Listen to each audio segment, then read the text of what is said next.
So for today's video, gagawa tayo ng atsara, mga nanay. Ayan, atsarang labong. Hindi lang po papaya ang pwede natin gawing atsara. Ang labong din. Kasi ngayon, panahon ng labong, kaya gawa tayo ng atsarang labong. Napakasarap.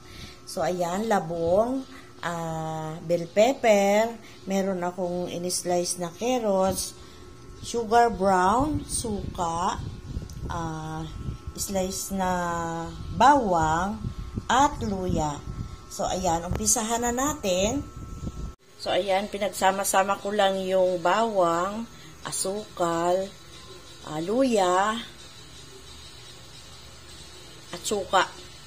Diyan sa ating kaserola, hanggang sa uminit, matunaw yung kanyang asukal, tsaka natin ilalagay yung ating labong. Ibubuhos natin sa labong. Hindi naman kailangang kumulo ang ating labong dahil ang labong ay akin niluto. Pinakulo ko na siya. Malinis na ang labong.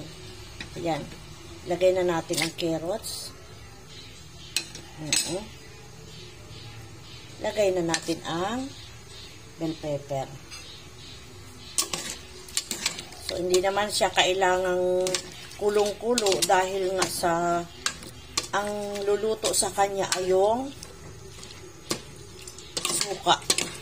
Madali lang gumawa ng atsara, ganito lang kadali. Pag tunaw na yung asukal, pwede na siyang patayin ng apoy. Yan. Napakadali lang. Yung iba niya, naglalagay ng bitchin, naglalagay ng paminta. Ako hindi.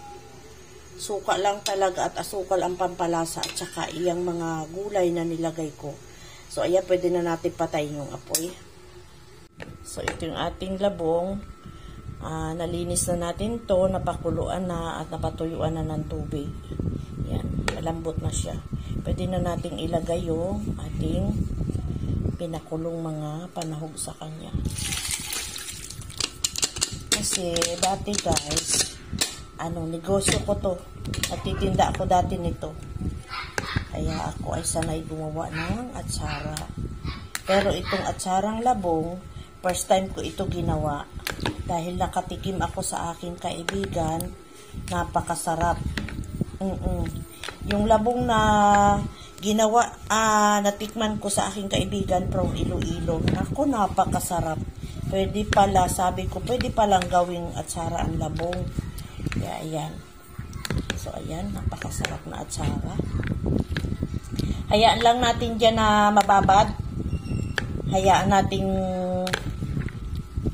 kunin ng labong, yung lasa ng ating mga ingredients na nilagay. So, ayan ang ating atsarang labong.